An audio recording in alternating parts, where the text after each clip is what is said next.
Hello everyone, Coming Clean here. Welcome back to another episode of Science in the Skylands, the series where I discuss scientific topics in the context of the Skylanders games. I usually cover animals in these videos, but not today. Today we are talking about something else. And like I said in the last video, I am supercharged for this episode. One could almost say I'm about to steer this series in a new direction. But I still hope this video generates some traffic. But that's enough jokes. It's time to get this show on the road.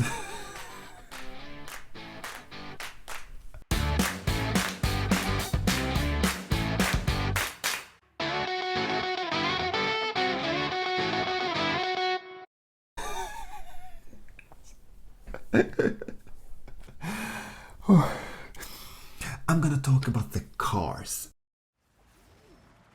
The land vehicles from Skylanders SuperChargers is another example of a great video game design.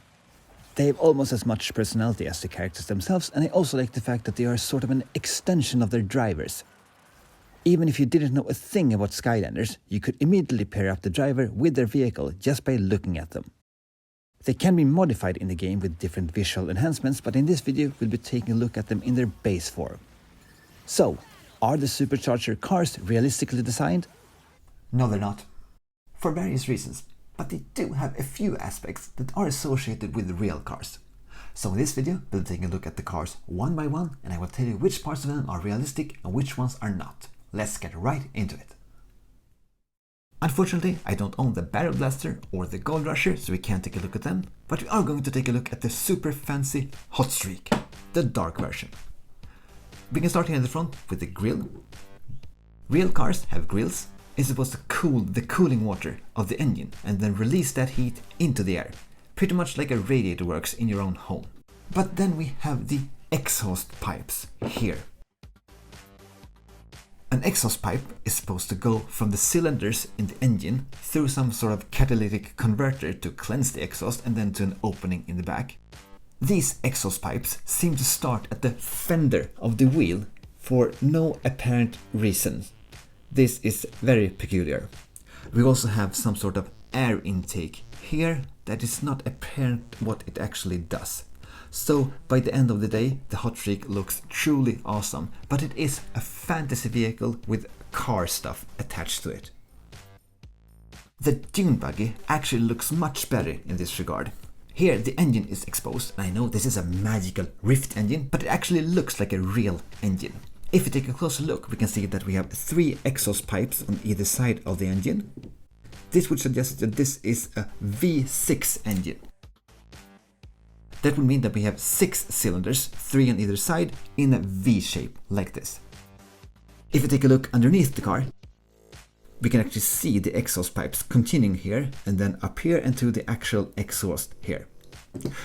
If you ignore the weird tire pattern, I would actually say that the Dune Buggy is quite a realistic car, really.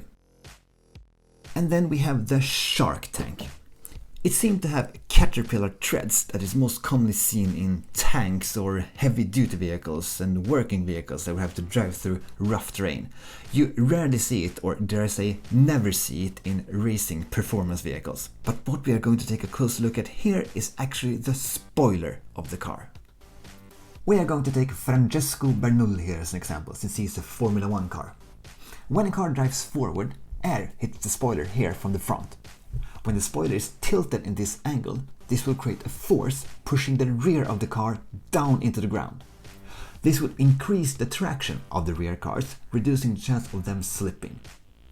A spoiler is very important for a race car, but you can find spoilers in many types of cars. I used to own a Skoda Octavia RS, and while it might not be a sport car, it is a sporty car, and it did have a rear spoiler. But even when I drove the car aggressively on the country roads, I highly doubt that a spoiler enhanced my driving experience in any way, really. But like I said, on the racing track, for a performance car, a rear spoiler can make a huge difference. The spoiler on the shark tank just looked like it would catch the wind, making the car wobble from side to side, actually reducing the stability rather than the opposite. And then we have the burn cycle, which is sort of a motorcycle. I used to be an avid motorcycle rider back in the day, so this certainly brings back memories. Having hot tires is very important for performance vehicles, but I would say that molten lava might be a few degrees too hot. Having only one wheel might also induce a few problems, but the burn cycle gets two wheels when it's supercharged for some reason. The wheel here is ball-shaped, which might seem weird, but it actually makes quite a lot of sense for a motorcycle vehicle. When you turn with the motorcycle, you actually don't steer that much at all, you just lean. And the chassis is made so that when you lean, the motorcycle will turn. So a motorcycle would need to have this curved feature of the tire to be able to lean. So that part is quite realistic actually. But then there is something that is not very realistic. The burn cycle also has these exhausts in the back, suggesting that it is rocket propelled. And it's certainly not alone in this regard. This is not the way a car is driven forward. While there are explosions taking place in the engine of the car from when the petrol or diesel combust, the energy of these explosions is then remade into kinetic energy from when the pistons move up and down. This kinetic energy is then transferred to the transmission of the car and then to the drivetrain, to the front or rear wheels of the car, or sometimes both, and this kinetic energy is what drives the car forward. Having a car being rocket propelled like a spaceship would not only be extremely dangerous, it would also take up a lot of fuel that could not fit in the car. That's why spaceships drop their fuel tanks once they leave the Earth's atmosphere. And then we have the Thump Truck. This car looks less like a racing vehicle and more like an off-road monster truck of some sort. It has a high clearance, huge wheels, rough tire pattern, elevated driving position and also a large suspension. Speaking of large suspension, this actually reminds me of when I bought my own first car. I was a student back then and I had a budget, of course, and I wanted as much horsepower I could get in my new car for the budget I had, so I ended up with a Volvo S80.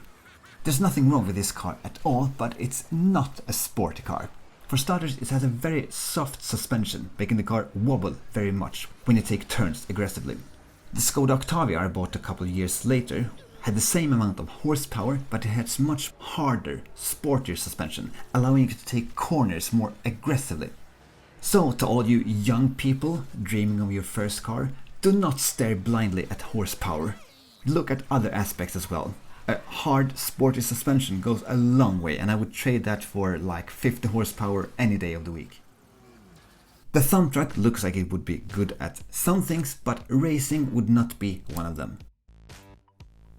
And then we have the Shield Striker. This looks like a robust tank-like vehicle, and it has some weird looking wheels that look like it would run on a train track or something. Metal wheels would not be a good idea. They would not generate much traction at all. That's why we use rubber on tires, which is bendy and sticks to the ground much better. Also, the body of the Shield Striker looks like it's made of some sort of very solid steel-like metal, which necessarily isn't a good thing. Car bodies are usually made of some type of softer metal, like aluminum or something. They are actually made to be squished together when they crash, and there is a reason for this. When a car crashes into something, a force is generated, and the energy of that force should be spread out over as long a time period as possible. The body of a car is actually made to be squished together as slowly as possible, reducing the energy per second that is applied to the driver or passenger of the car. Driving a car with a very solid steel-plated body would probably be very good for ramming other smaller cars out of the road, but once you hit something that is harder than you, it would be extremely dangerous because all the energy of that impact will be transferred to you in the fraction of a second, and that would of course be very dangerous for you driving the car. And then we have the Crypt Crusher. It looks like a coffin with wheels attached to it. I mean, it's unique, it's eye-catching, and in the concept of the SuperCharger games, it looks terrific. But from a realistic perspective, it's sort of, ridiculous, I would say. This looks like an exhaust pipe, but it might not be an exhaust pipe, it might be the drivetrain because there's a huge hand coming out of it, grappling the rear tire here. If it is the exhaust pipe, it would be a very bad idea to put something into it. It would not allow the car to breathe properly. So don't do that with your car. Don't push stuff into your exhaust pipes. It's a bad thing. By the end of the day, the SuperCharger cars are not very realistically designed, and I don't think they were meant to be either, and that is of course perfectly fine. I would say that the Crypt Crusher is probably the most fantastical of the bunch, but I could honestly see the Dune Buggy actually working in real life. That's it for this video. If you want to see more science videos, you can click on this playlist. Perhaps you even want to subscribe to my channel, since I release content every week. Thank you very much for watching. My name is Coming Clean, and I will see you next time. Take care.